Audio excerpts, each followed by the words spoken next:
sebab, maka sebenarnya dia sudah bisa terjebak ke dalam kemusyrikan. Oh, ini kan berarti gaya berpikir orang. Ini saya merintis usaha ini sampai sukses karena saya gigih, karena saya disunat, enggak, karena Allah kasih saya usaha. Karena kalau hasilnya itu dia sebagai penentunya, kok ada sahabatnya yang usahanya gigihnya sama, hasilnya beda. Itu sebenarnya dari situ.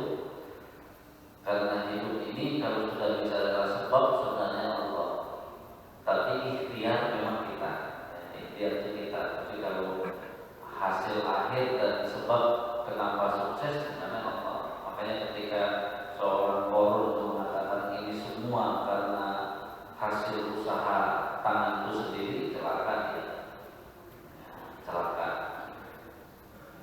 Jemaah sekalian rahimahullah, pada kesempatan pagi hari ini secara sederhana saya ingin mengajak jamaah sekalian untuk memahami, karena tujuan seluruh yang kita lakukan sebagai orang yang beriman, tujuannya adalah ketakwaan.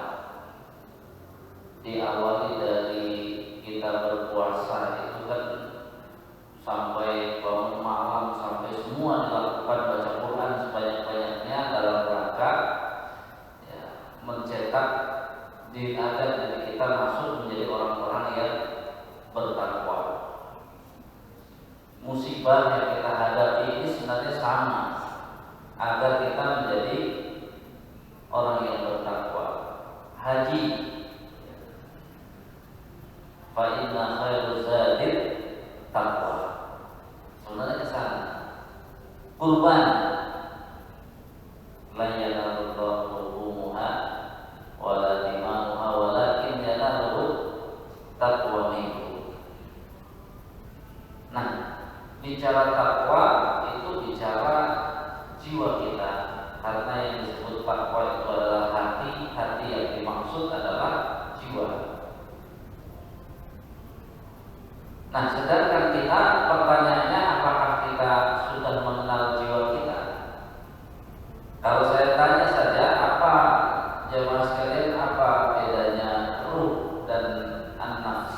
Kan di dalam Al-Quran ada kalimat ruh, ada an-nafs. Kira-kira pernah dapat keterangan apa bedanya ruh dan an-nafs?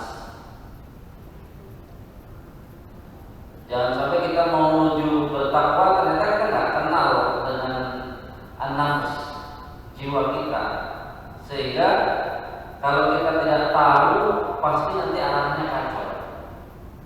Oh, Ustaz, kalau dia bertakwa, saya ilmu, belajar yang rajin banyak. Ketika ditanya, kamu belajar untuk apa? Ya, agar saya pintar, cerdas nih. Pertanyaannya bukan itu. Urusan dengan ketakwaan, ilmu kamu untuk apa? Bingung mungkin. Ya pokoknya saya cari ilmu. Nanti sedikit banyak kita akan coba pahami. Jangan sampai kita sudah rajin sholat ke masjid, sudah rajin belajar ilmu agama, ternyata yang tercapai sebaliknya. Ada yang pernah belajar apa bedanya ruh dengan an-nafs? Sebenarnya kalau kita kembali kepada Al-Quran, ruh itu tidak bisa diteliti kalau ruh. Kenapa? Yas'alunaka 'anil ruh, qulir ruhu min amri rabbi wa ma utitum minal ilmi illa qalila. Kenapa ruh nggak bisa diteliti? Karena kalau kita terus cari keterangan, yang namanya ruh itu adalah nyawa yang belum ditiupkan ke dalam jasad. Gimana meneliti Pak nyawa yang belum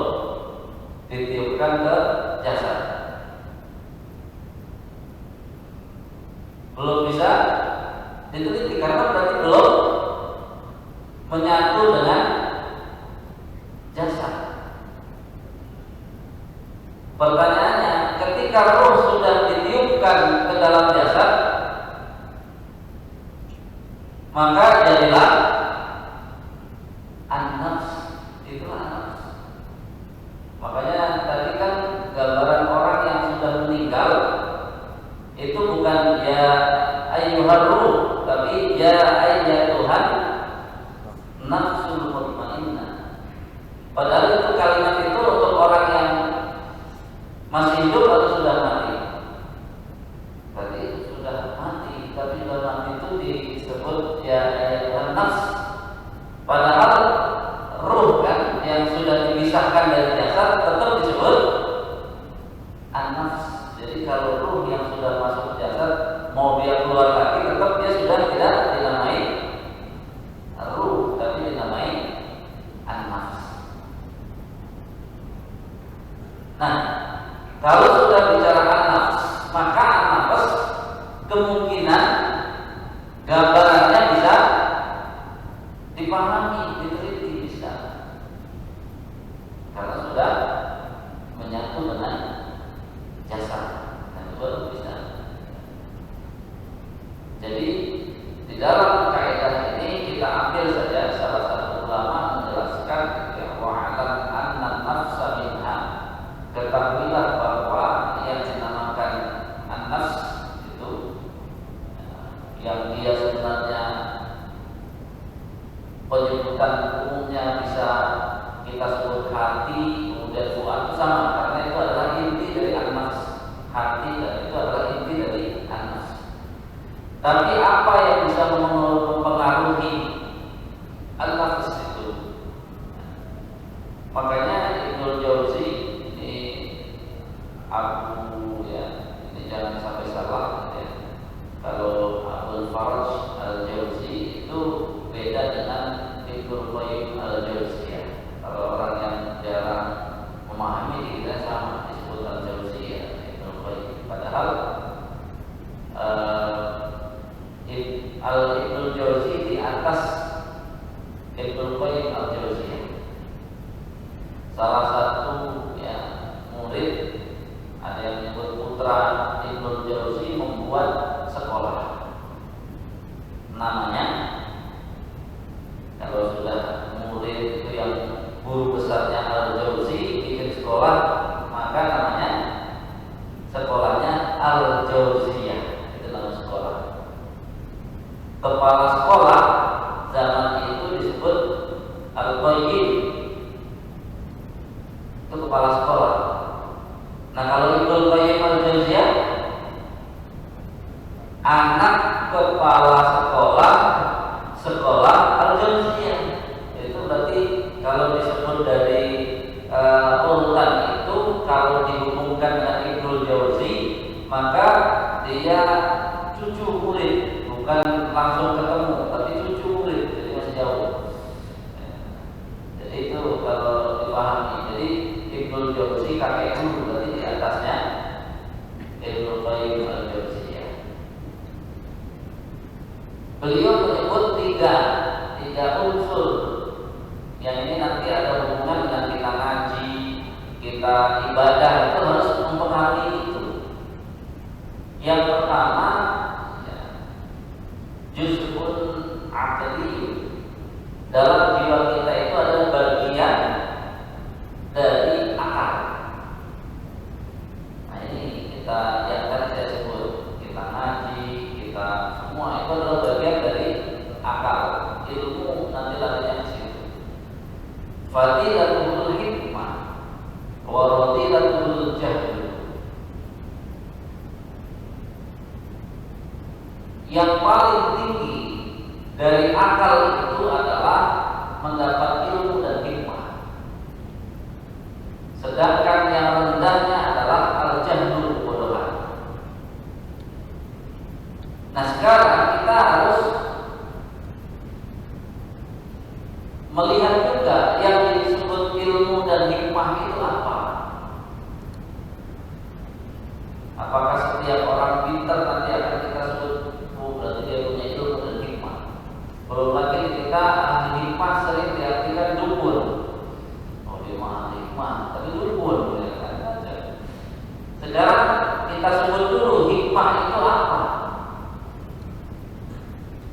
Ini sebenarnya hubungannya dengan ya kalau Ustaz Taufik mulai ini suka ngajar di sini kan. Nah itu kalau hikmah itu sebenarnya itu tercapainya ya, maqasid syariah, tujuan-tujuan dari apa yang dia lakukan itu namanya hikmah. Misalnya kita kalau sudah bicara hikmah itu bicara manfaat. Bicara manfaat. Maka kalau saya sebut hikmah musibah itu kira-kira sedih terus atau yang bermanfaat? Yang bermanfaat. Manfaat. Jadi kalau disebut hikmah itu manfaatnya apa bagi bapak musibah? Sekarang kalau saya suruh bedakan nih, makanya ini jiwa kita itu kecerdasannya kira-kira ya, saat ini sudah terbukti belum? Nanti contoh kedua ya, saya berarti masuknya jangan ke hikmah musibah. Itu kan untuk mendapatkan hikmah berarti dia harus apa? Untuk dapat hikmah banyak ilmunya. Banyak ilmunya. Karena kalau saat ini orang Ustaz saya emang gak takut sama corona. Apa sebabnya kamu gak takut sama corona? Ya pokoknya gak takut saja. Oh itu tidak bermanfaat. Karena apa? Cuma modal nekat. Kenapa gak takut dengan corona? Sebenarnya kalau dia dari datanya, faktanya, kemudian dari dasar-dasar agamanya tahu, sebenarnya kalau saya sebut begini, orang tidak akan takut dengan corona kalau dia sudah siap menghadap Allah dengan bekal yang cukup, tidak bakal takut. Karena mau kena corona atau tidak kena corona, kalau bekalnya nggak cukup pasti apa? Takut. Jadi saat ini kalau kenapa saya Ustaz masih takut was-was? Kan sebenarnya bukan takut was-was karena corona, takut mati. Dan kalau dicek ulang takut mati itu karena apa? Dosanya ya dia ngaku banyak tapi tobatnya nggak serius. Kemudian amal solehnya dikit tapi nggak serius juga untuk beramal. Duitnya banyak, kemudian apa? Infak sedekah wakafnya masih sedikit, gimana nggak bikin takut terus? Itu artinya kadang-kadang kita mengartikan berani dan takut tidak dikaitkan dengan ilmu. Akhirnya apa? Itu gegabah, bukan apa? Bukan berani beneran, bonek. Memang kiranya kalau sudah mati, saya sudah aman. Kenapa? Kan saya mati karena corona. Terus kan sudah mati syahid. Tapi kamu ternyata pas dicek mati syahidnya apa? Dosa kamu sebelumnya masih banyak dan bertobat. Kemudian waduh babak belur juga. Jadi syahidnya, syahid dari penyakit itu bukan syahid yang seperti apa? Perang mati syahid itu beda. Perang mati syahid semuanya lewat kecuali hutang. Kalau masih ada hutang, makanya sekarang kalau ditanya kenapa bapak takut corona, mungkin bapak banyak hutangnya. Ya, kalau banyak hutangnya lebih takut lagi. Karena apa? Hutang itu sahihnya corona agak ngaruh. Orang sahihnya perang saja nggak ngaruh. Makanya saat ini Yahudi pinter, orang Islam kalau bisa apa saja kalau bisa hutang, biar nggak punya keberanian. Ya. Takut terus jadi. Belum dibayar hutangnya. Ini bicara tentang ilmu. Makanya kalau yang benar orang Islam itu selalu disuruh kalau sifat di dunia selalu disuruh pertengahan. Selalu disuruh pertengahan. Apa artinya? Ketika bicara pertengahan itu karena apa? Itu yang paling cocok. Contoh ya. Ini kalau pelajaran dari Ustaz Taufik mulai ini sudah belum tentang tujuan ya syariah dari kurban. Tadi malam kan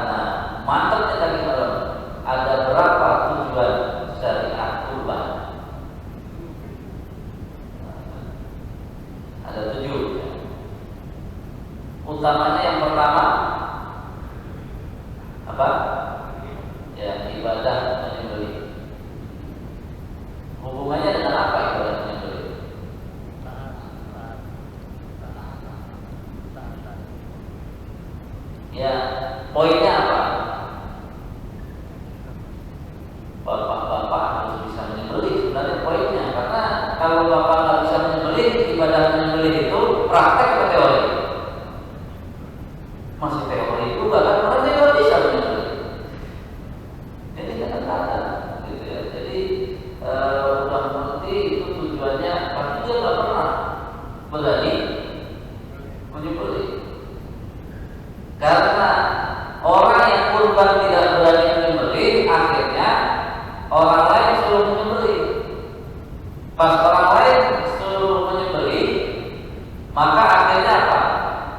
Ada ongkos yang harus dikeluarkan untuk menyembelih. Kadang-kadang otak-atik ya udahlah, bayarnya dikasih kulit, padahal kulit nggak bisa buat bayaran karena dia bukan bagian dari harta, itu bagian dari kurban. Kan bagaimanapun walaupun sekarang sudah ada, ternyata uang kurban itu kurang. Pertanyaannya, dikeluarkan dari kas DKM atau harusnya diminta ulang kepada yang berkurban? Harusnya diminta. Gimana mau diminta? Mesti saja kagak ya pas penyembelihan. Begitu ditagih, ngapain sih kemarin udah bayar uang lagi? Kalau kurang, jadi kadang-kadang kita tidak memahami yang disebut ibadah menyembelih itu dari memilih binatang yang paling bagus semua sampai membagi, itu ibadah penyembelihan. Bukan transfer ke panitia, habis itu dia nanti tinggal minta bagian. Itu sebenarnya dia tidak secara maksimal melaksanakan ibadah menyembelih. Berarti tujuan kurbannya yang nomor satu belum tercapai. Itu belum tercapai. Jadi kan dari poin itu kita harus ambil. Sehingga bicara 7 yang sudah disebut itu sebenarnya solusi agar bapak-bapak nggak ribut lagi. Ini saya kurban untuk diri saya, istri saya, keluarga saya. Masa dari kemarin pertanyaannya dari tahun ke tahun itu doang yang ditanyakan, ilmunya kemana? Sebenarnya kan saya juga pernah menyampaikan dulu bahwa ketika kita bicara nama, mohon maaf Pak, nama itu cuma daftar di panitia doang. Kan hanya daftar untuk mempermudah panitia siapa nih, keluarga mana. Jadi mau nama suami, nama istri sebenarnya tidak terlalu berpengaruh. Karena apa? Asal yang ada yang menyembelih dia sendiri kan terserah tuh. Jadi dari ibu, ayah juga sudah meninggal, sebut aja enaknya kalau menyembelih sendiri. Ya dia yang ngomong. Mau terucap langsung atau dalam hati udah aman. Kenapa? Dia yang menyembelih. Repotnya mau ngomong banyak banget yang menyembelih orang lain. Jadi bapak ini banyak amat Pak. Masa ini domba jadi sepertujuh, yang menyembelih juga nggak kenal ibadah kurban, jadi dia juga salah. Ini proses dari kenapa saat ini banyak masalah yang tidak perlu. Ini sebenarnya apa? Karena proses dia meninggikan akal yang Allah sudah anugerahkan yang merupakan komponen jiwa untuk mencapai ilmu dan hikmah itu tidak berjalan. Sehingga ketika kita mengambil sesuatu itu belum utuh, masih disebut bodoh. Contoh misalnya, ini masih ada hubungan, mudah-mudahan Ustaz Taufik juga menyebut lebih afdol mana, satu domba atau sepertujuh sapi.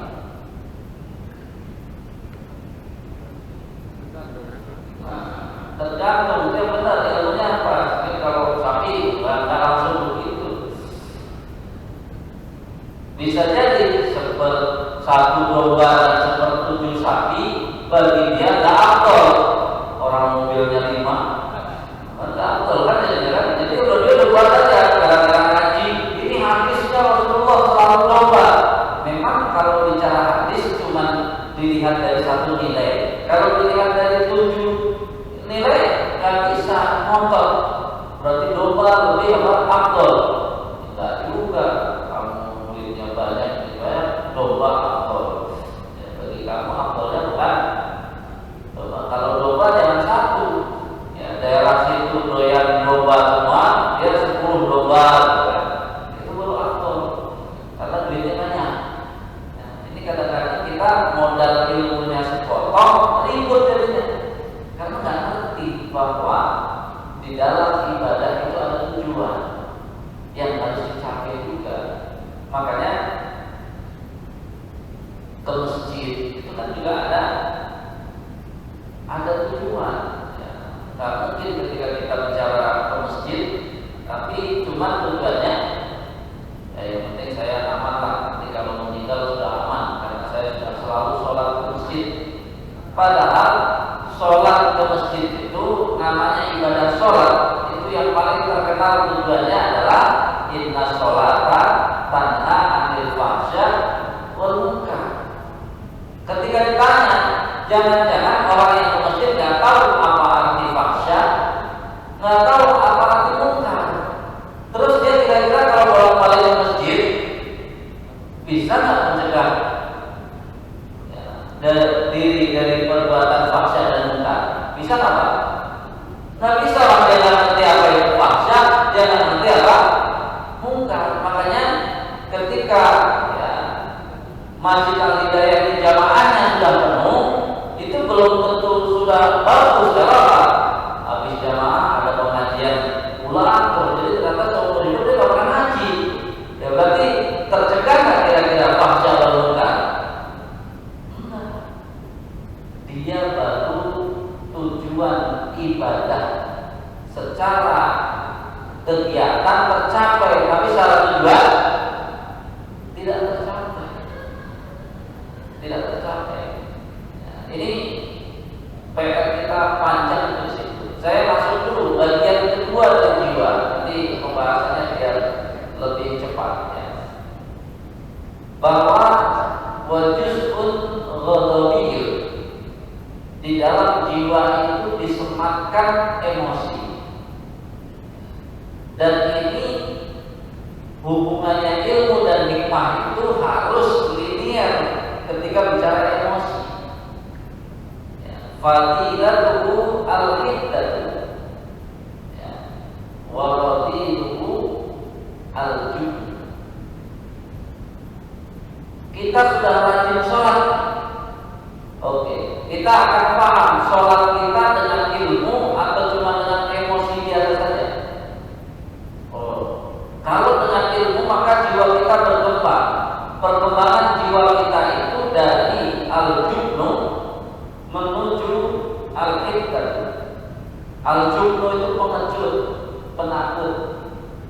Al-hiddat itu adalah asyaja'ah, pemberani. Jadi lihat didikan Nabi. Lihat, jangankan Nabi yang jauh. Kita bicara bangsa Indonesia, bangsa Indonesia.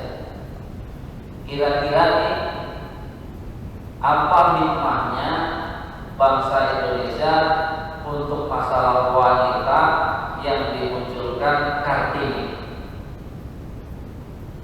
Harusnya untuk simbol wanita Indonesia harusnya Kartini atau yang lain. Ini menarik karena kita selama ini kan tidak meninjau dengan standar. Padahal kalau kita telusuri Kartini ngapain, apa yang dikerjakan Kartini?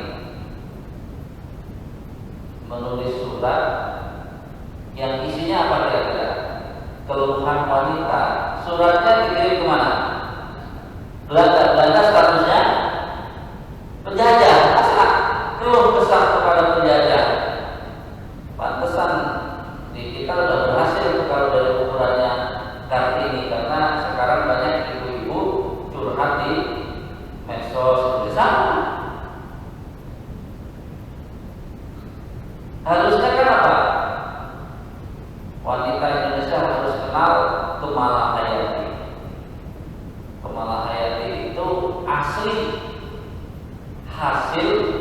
pendidikan Islam Aceh. Asli kan? Sekarang saya tanya, ukuran hasil dari sebuah pendidikan apa? Kemampuan. Kemampuannya apa? Ternyata Eropa ngirim jenderal ke Aceh lawan laki-laki, lawan perempuan.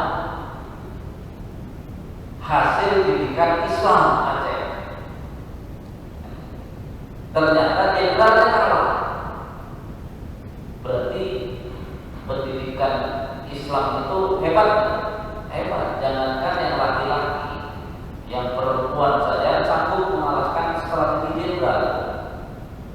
Maka lucu sekarang kita pendidikan itu katanya nggak ada hubungan sama perjuangan.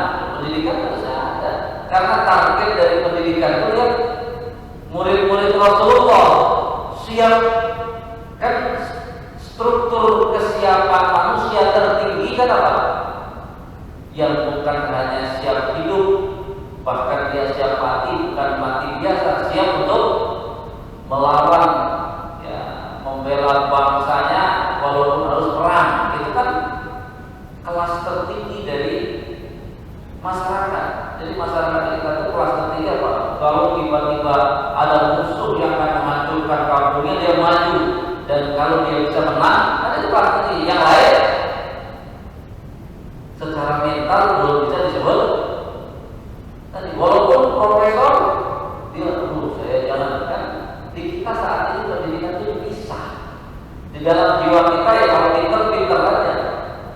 Padahal harusnya linear antara ilmu dan hikmahnya dengan keberaniannya. Ya udah jadi kalau udah kayak gitu, udah ilmunya hebat, semuanya hebat, berani, selesai. Tapi beraninya bukan nekat tadi, berani berdasarkan ya ukuran-ukuran tadi.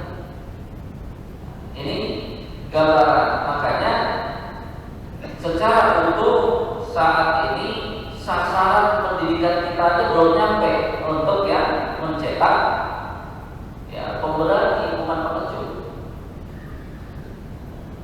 Kita malah lebih turun lagi. Saat ini pendidikan kita tidak mendidik menjadi seorang laki-laki, tidak menjadi seorang manusia seutuhnya, tapi lebih lagi sekarang turun lagi mendidik untuk menjadi warga negara yang baik. Cuma mendidik menjadi warga negara yang baik, harusnya kan menjadi manusia yang baik. Kalau manusia yang baik berarti apa? Nggak benar, dia akan bilang nggak benar, ya. Tapi kalau warga negara yang baik, ya tergantung penguasanya. Kalau penguasanya nggak benar, warga negara yang patuh itu patuh dalam tidak benar pasti. Ini kan PR besar kita. Kita lihat anak-anak kita itu tercapai nggak di poin bahwa kalau kita sudah pendidikan, kan sebenarnya apa? Ilmunya dapat, hikmahnya dapat, manfaatnya dapat, keberaniannya dapat, itu lengkap. Asalnya Islam punya itu. Makanya kan ketika penjajahan itu akhirnya yang dihancurkan apa? Pendidikan. Jadi pendidikan ala ya Aceh itu mau dipisah. Nanti akhirnya agama-agama saja, padahal awal itu agama umum, perang dicampur, semua jadi satu pelajarannya, sehingga dalam kondisi darurat suaminya nggak ada, istrinya bisa memimpin. Itu kan pendidikan sampai situ. Ini poin yang harus dipahami. Kemudian bagian jiwa yang ketiga adalah juz'un syahwati. Di dalam jiwa kita ada keinginan-keinginan yang itu tugas kita, fadilatuhu al-ifah. Tugas kita dari ya, sisi keinginan-keinginan syahwat itu harus derajat yang tinggi. Kemudian ya, wadilatuhu itlaqul hawa.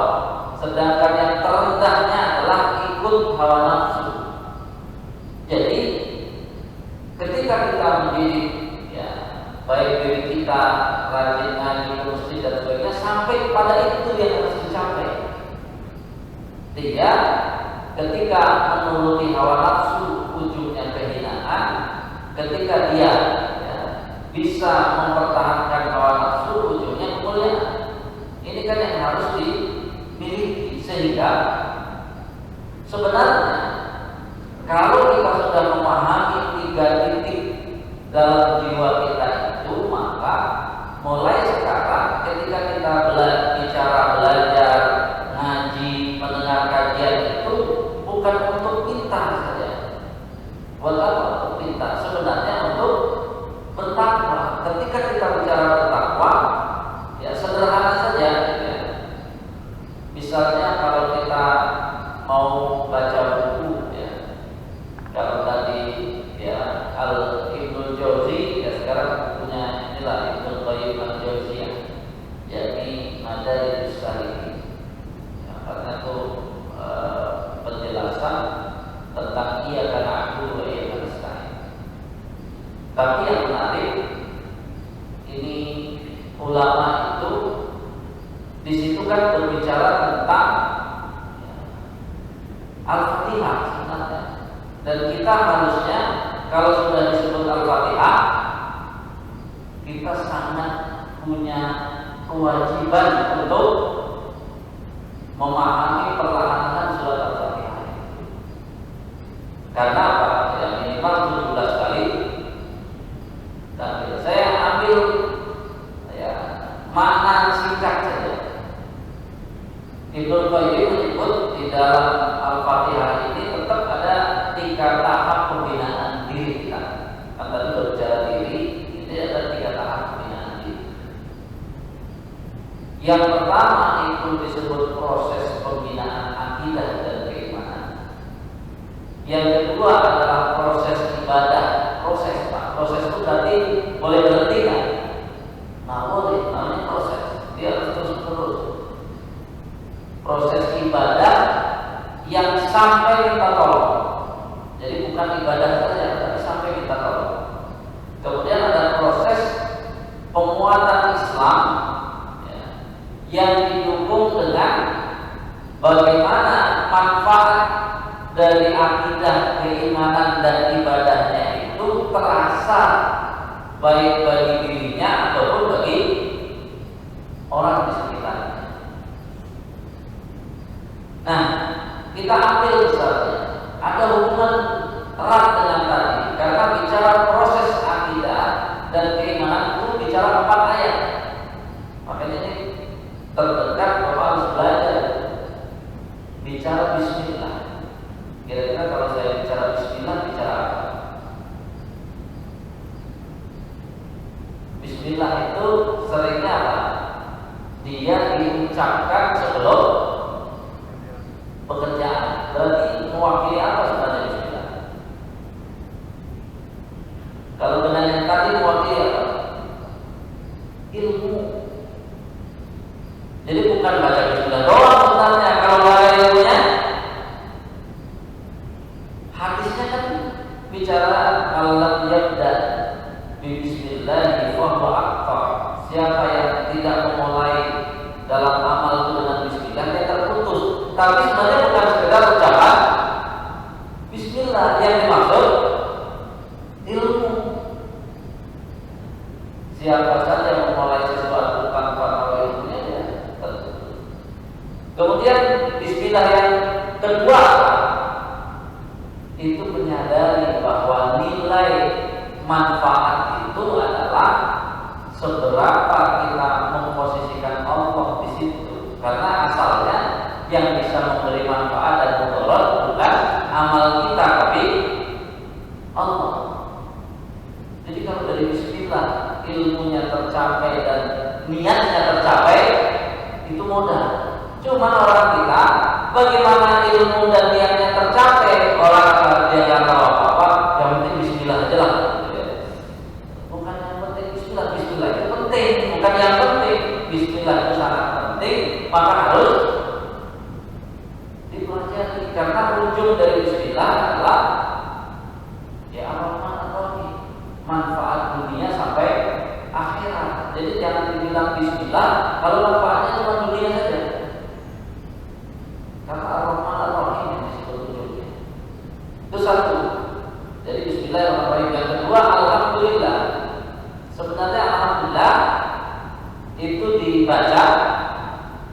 setelah selesai melaksanakan amal. Tapi yang saya tanyakan berarti alhamdulillah itu apa? Ya, bersyukur itu sebenarnya apa? Melakukan proses yang maksimal dari kemampuan yang Allah beri kepada kita. Jadi kalau kita ternyata tidak melakukan usaha maksimal, jangan bilang alhamdulillah. Karena alhamdulillahnya di situ tidak ada hubungan dengan nilai pada diri kita. Makanya kan dalam agama kita nggak ngapa-ngapain di rumah diantar rizki dengan kita berkeringat kalau dapat rizki, nilainya bagus yang mana? Yang berkeringat. Makanya perlu diluruskan cara pikir kita, karena kalau tanya pada diri kita, jiwa kita masih belum nyambung. Karena kalau ditanya, bapak duduk di rumah terus orang nganter duit, atau bapak kerja keras dan dapat duit, milih yang mana? Milih duduk santai, dapat duit. Kan kita secara jiwa kita nggak nyambung dengan apa? Dengan Nabi. Sedangkan sahabat Nabi maunya itu nggak? Enggak. Kalau sahabat Nabi, dia sudah nyambung antara konsep dengan apa? Dirinya. Kita pantesan masih susah karena antara apa? Antara konsep yang terbaik dengan keinginannya berbeda. Akhirnya karena sudah sering seperti itu, pasti akan bilang, wah masa tua itu enak, tinggal orang duitnya datang, padahal duit datang tidak terlalu. Yang bagus itu yang dengan usaha, itu lebih bagus. Karena setiap titik usaha itu ada pahalanya sendiri. Nah sedangkan kita sudah dibiasakan namanya menilai sesuatu itu cuma hasilnya saja. Sehingga kalau bapak ini misalnya punya usaha, ya usaha laris, semua orang senang. Tapi kalau uangnya dapatnya sedikit, dibilang untung nggak? Enggak, karena dia nggak paham. Untung yang dia ukur ternyata cuma untung kapitalis saja, mendapatkan duit. Padahal dengan memberi manfaat itu bagi seorang mukmin, keuntungan yang tidak bisa dinilai dari tadi. Toh hidup kita memang mau dapat uang atau dapat manfaat tadi.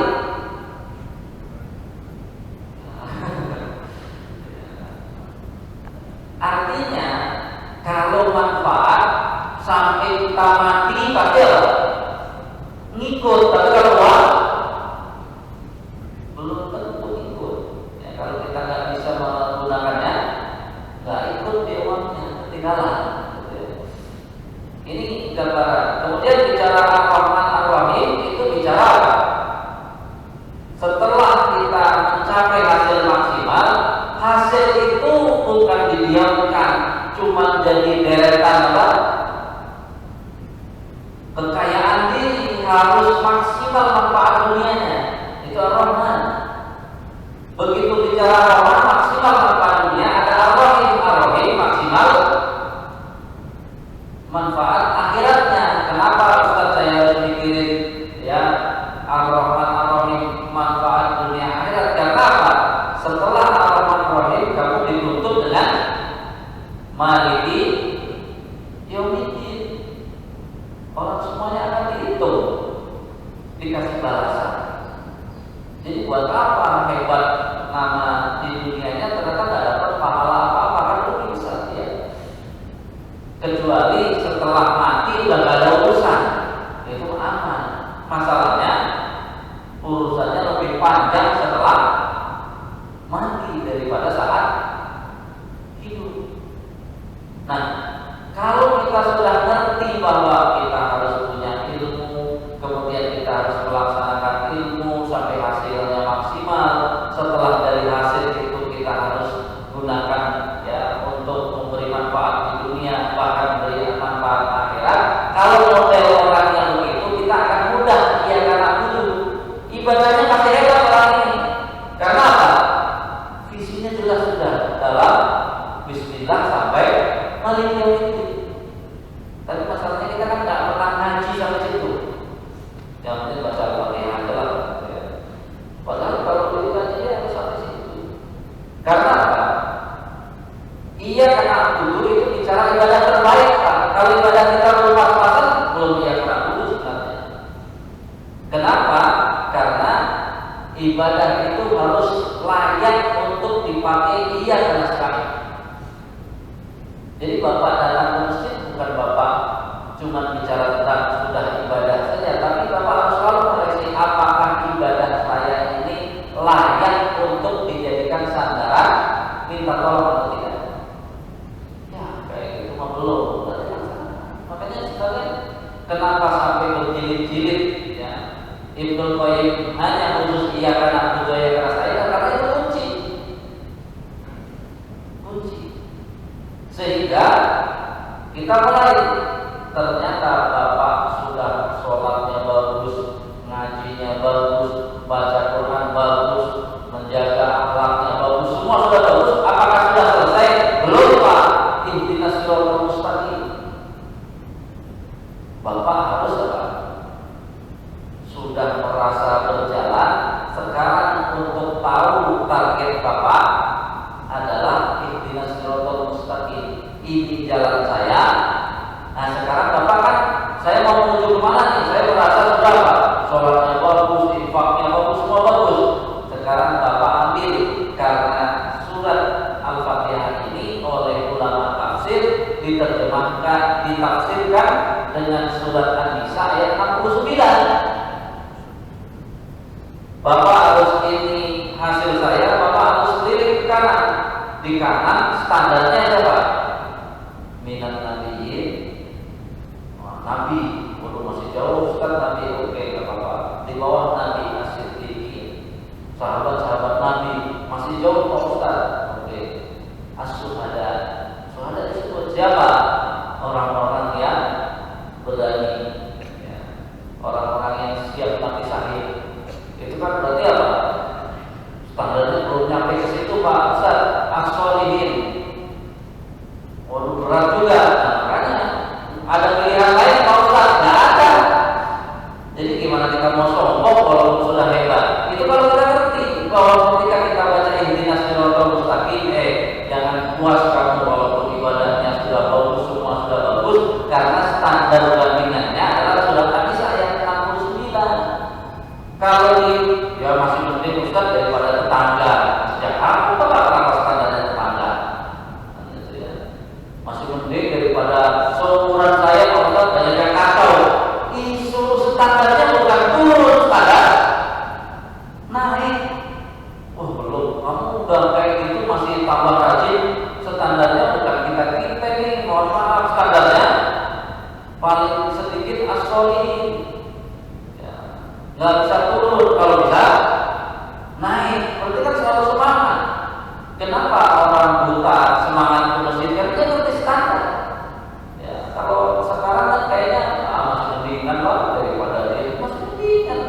Gimana mau umat ini maju? Ihdinas siratal mustaqim dia nggak paham. Maksud ihdinas siratal mustaqim itu bukan dalam petunjuk Islam saja. Dia berkata dalam berislam, dalam beriman, dalam berilmu, naik standar terus. Dapat ini pasti akan puas seperti sahabat Nabi, berbuat baik lagi, dermawan lagi, rajin lagi, semuanya. Bapak gitu aman, naik standarnya. Kalau standarnya turun, pantesan banyak yang sombong. Padahal pas diukur belum ada apa-apanya, sombong banget ya. Karena standarnya apa? Yang paling buruk dari seumurannya. Nah saya masih mendingan Pak Ustaz daripada kawan saya, kacau banget. Ini sejak kapan kita dalam prestasi ukurannya yang lebih rendah? Belum lagi standar tinggi itu, Bapak masuk surga nggak bisa sendiri. Karena apa? Disinilah kalau sudah ya bahwa khalaqtul jinna wal insa illa liya'budun, itu potensi satu. Potensi Bapak yang kedua jangan lupa, inni ja'ilun fil ardi khalifah. Setan tanya, bapak ini kan dari Allah sudah disebut khalifah. Makanya bapak masuk surga bisa nggak? Sudah merasa aman sholatnya ini terus selesai. Namanya khalifah sama dengan hikmah tadi. Yang disebut khalifah apa? Bapak harus melaksanakan amanatnya. Sekarang saya tanya, amanat bapak satu, bapak harus jadi anak yang soleh. Kenapa? Bapak lahir dari orang tua. Kalau sudah berhasil jadi anak yang soleh, aman Pak Ustaz, aman. Kalau bapak nggak punya istri, nggak punya anak, ternyata bapak punya istri, punya anak, berarti yang kedua bapak sebagai suami yang soleh. Gimana Pak Ustaz? Ya belajar kalau belum tahu. Habis itu aman Pak Ustaz, saya sudah menjadi suami yang soleh. Belum, bapak punya anak kan? Punya. Berarti kan bapak naik lagi gitu. Ini nggak bisa dilepaskan menjadi anak yang soleh. Nggak bisa. Bisa dilepaskan menjadi suami yang soleh. Nggak bisa. Sekarang punya anak, bapak yang soleh. Bisa dilepas? Nggak bisa. Udah kali Pak Ustaz belum. Anaknya menikah, berarti bapak harus menjadi mertua yang soleh. 4 sudah. Umurnya panjang, ternyata anak dan menantunya punya anak, berarti bapak juga harus menjadi kakek ya soleh. Jadi ini khalifah itu, Ustaz, kalau sudah 5-5-nya apakah selesai? Selesai. Kalau bapak hidup di tengah hutan sendirian, ternyata bapak hidup ada tetangga, bapak harus menjadi apa? Tetangga ya soleh. Selesai Ustaz jadi tetangga yang soleh? Bukan selesai juga. Bapak hidupnya bukan cuma berdua sama tetangga, tapi RT. Syukur-syukur bapak ketua RT kan. Jadi khalifah itu ketua RT yang soleh, belum RW, belum jamaah masjid, masih banyak. Sehingga nggak ada waktu bapak untuk bicara beda fikih sedikit-sedikit. Boro-boro, nggak apa-apa, yang penting kamu ngerti ilmunya. Walaupun cara sholatnya agak beda dikit, biasa saja. Kenapa? Bapak harus setiap hari bapak bilang siratal ladzina an'amta 'alaihim ghairil maghdub. Itu bapak harus keluar dari situ. Lawan bapak Yahudi, bukan teman yang beda fikih, bukan lawan bapak Yahudi. Walaupun lawan bapak Nasrani. Kenapa umat kita seperti itu? Karena Al-Fatihah saja nggak mau belajar. Padahal kayak kita nggak bisa. Pasti dia ketemu kawannya di masjid dengan cara ibadah yang berbeda, senang banget. Kenapa? Ini teman seperjuangan. Walaupun ada beda. Ini kan enggak, karena saking nggak ngertinya tugas dan kewajiban dirinya. Akhirnya apa? Yang receh-receh ribut terus. Sampai sekarang Pak Ustaz, kira-kira saya akikah dulu atau kurban dulu kan?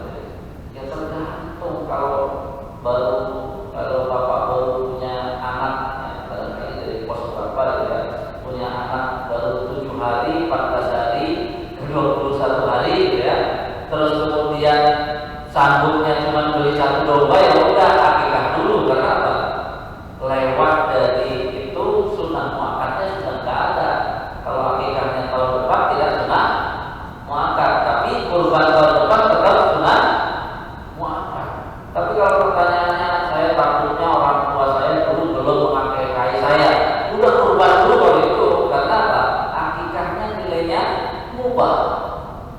Cuma mubah jangan mengalahkan sunnah muakkad. Anak saya Ustaz belum diakikahin sudah berapa tahun, sekarang udah dikotan. Nah, dulu itu sunnah biasa saja, ya, bukan sunnah muakkad, kurban dulu aja. Jadi kan itu sudah selesai.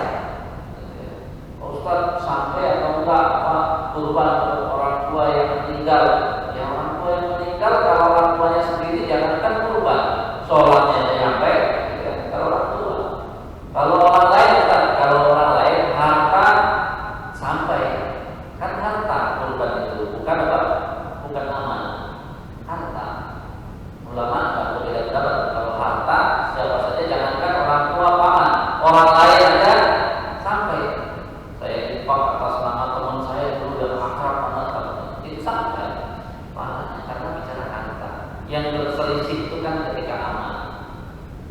Jadi ini hari ini saya sengaja kasih tadi ya, dan topik biar semangat kita dalam ya menuntut ilmu, tujuannya jelas, bukan gara-gara menuntut ilmu malah ribut sama tetangga. Ya jelas, padahal tujuan menuntut ilmu itu agar memberi manfaat lebih banyak lagi, bukan untuk apa? Menang kalau debat, menang kalau ribut, bicara tentang itu dia nggak ngerti jiwa, nggak ngerti takwa. Padahal takwa itu mendidik jiwa. Tujuan dari ilmu tadi apa? Tertingginya hikmah. Namanya hikmah itu memberi manfaat sebanyak-banyaknya. Ini makanya rajin menuntut ilmu, ribut sekencang-kencangnya, dia nggak ngerti tujuannya.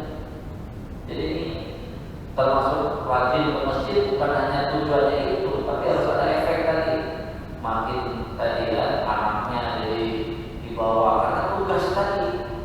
Bicara sholat, bicara Al-Fatihah. Jadi fungsi kita dari Al-Fatihah itu harus sampai waladhdallin. Ini kadang-kadang bismillah itu belum. Gimana mau sampai waladhdallin? Amin. Ini jamaah sekalian, maka masjid ini harus digunakan untuk proses itu semua. Sehingga nggak layak masjid itu harus ribut fikih, kompromi saja. Perbedaan satu yakin Allah ada di mana-mana, satu yakin Allah ada di arsy, itu bukan perbedaan. Itu apa? Itu cabang dari akidah. Karena inti akidahnya adalah Allah itu ada. Itu nggak ada ulama berselisih. Tapi adanya di mana ada perbedaan, itu jangan disatukan karena nggak mungkin. Mau diikat pun kalau udah dua cabang tetap dua cabang. Jadi dalam akidah bukan semuanya qat'i, tapi apa? Cabang. Kalau apa? Kalau ulama ahli ada perbedaan, itu berarti bukan usul, tapi itu udah cabang. Usulnya di mana? Sama-sama Allah ada. Kan dia cuma berbeda ada di mana. Dan itu kepastian atau prasangka? Prasangka bicara Allah, siapa yang tahu hakikatnya? Jadi artinya apa? Itu sama. Jadi jangan yang bilang Allah ada di mana-mana berarti sesat. Yang bilang Allah ada berarti sesat, salah. Karena apa? Cabang nggak ketemu di cabang, tapi kan ketemu di usulnya. Usulnya Allah ada. Sama dengan tadi usulnya sholat subuh itu 2 rakaat. Masalah ada kunut dan tidak ada kunut itu cabang. Ya, tapi jangan sampai gara-gara cabang seolah-olah masalah, padahal nggak ada masalah. Ini PR besar kita, makin kita ngerti sebenarnya sasaran jiwa kita, ngerti ketakwaan kita, kemudian kita lengkapi ilmu kita, sebenarnya akan menjadi orang-orang yang seperti sahabat Nabi. Dikiranya sahabat Nabi itu satu pendapat, enggak, banyak berbeda pendapat, tapi mereka ngerti itu nggak ada masalah. Karena apa? Tujuannya bukan itu. Tujuannya bukan itu semua. Wallahu a'lam. Ada yang ditanyakan sekarang? Atau sudah terlalu banyak jadi tahu? Ya, mudah-mudahan ini jadi semangat gitu ya. Jadi dengan hari ini artinya apa? Kita secara hati legowo, lapang dada, apa saja orang ribut, Bapak bisa senyum karena apa? Jadi yang ribut karena nggak paham, ya. Bapak layani juga nggak akan sampai-sampai. Apalagi ternyata saya juga nggak terlalu paham, Ustaz, dia tambah ribut doang. Kalau 2 orang nggak paham terus ribut kan apa? Nggak tahu apa yang diributkan lama-lama. Sehingga kalau sudah seperti itu yang muncul apa? Siapa menang emosinya aja, siapa yang teriaknya lebih kencang, siapa yang temannya lebih banyak. Sejak kapan kebenaran hanya diukur itu? Ternyata pasti masuk di ahlinya udah dua-duanya pakai saja. Ini kan seperti sahabat apa? Yang satu merasa sholatnya asar belum nyampe tujuan, menganggap dia salah. Nabi bilangnya suruh sholat dibandingkan kok. Yang satu sholat dibandingkan kok salah dia. Sholat di sana asal udah habis. Begitu disampaikan ke Nabi, Nabi cuma apa? Tersenyum saja. Maksudnya apa? Dua-duanya benar. Yang satu menggunakan akalnya berdasarkan dasar-dasar, akhirnya tidak sama persis dengan perintah Nabi. Berarti kan dia pahami, yang satu apa? Nggak usah mikir macam-macam, pokoknya apa yang Nabi ucapkan turuti. Tapi Nabi cuma tersenyum. Jadi apa? Ya udah dua-duanya tidak ada masalah. Yang satu mengikuti Nabi, yang satu memahami sesuai standar Nabi, selesai. Ini yang harus dipahami. Demikian, mudah-mudahan sengaja ya sekarang. Waalaikumsalam.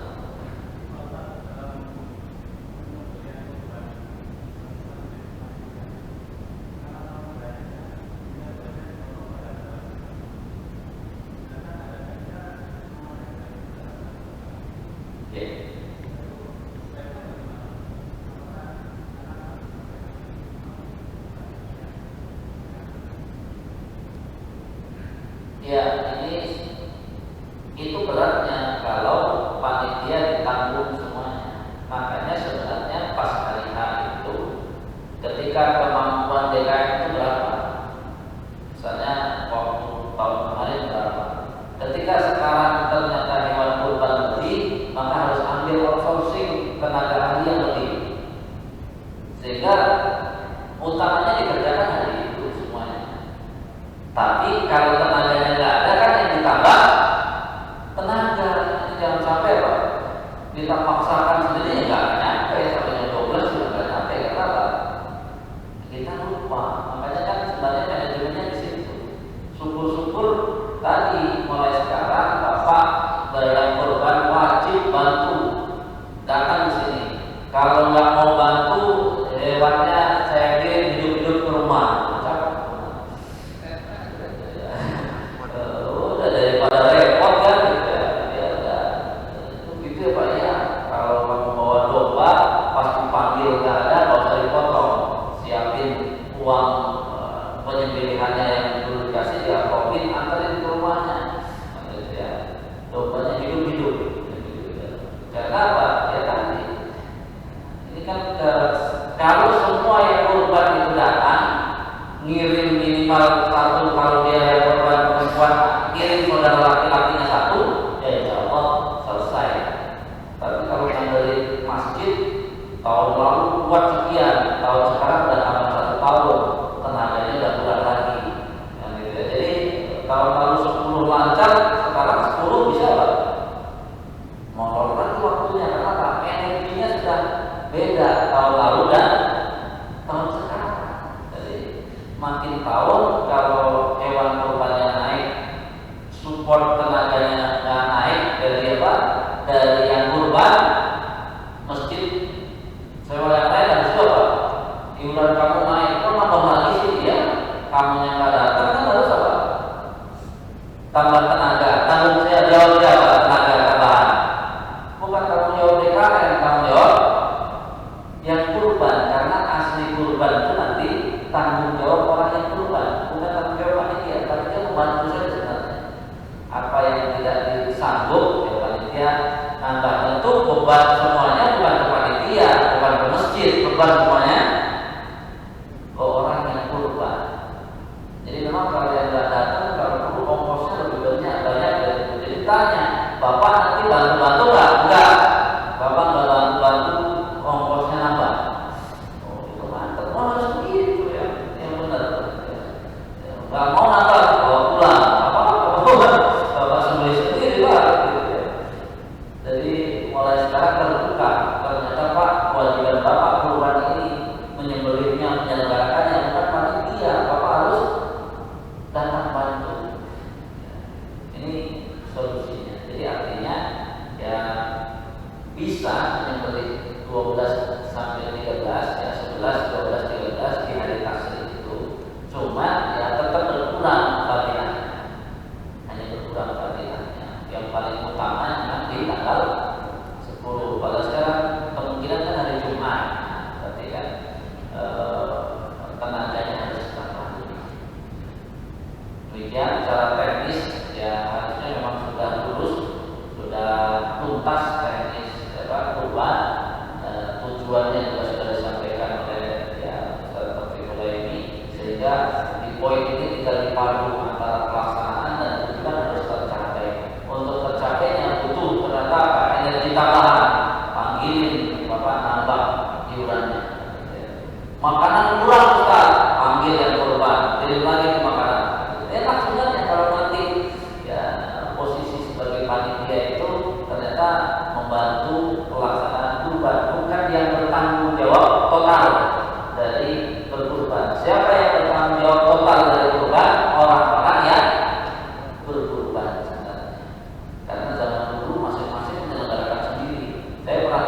Ustaz, sukses sebuah DKM dalam penyelenggaraan kurban apa ukurannya? Ukurannya kalau masing-masing sudah kurban di rumah masing-masing, tapi setelah mereka ambil bagian, semua daging kurban yang harus dibagikan untuk orang miskin dan orang sekitar dikirim ke masjid. Jadi masjid tinggal nomor itu.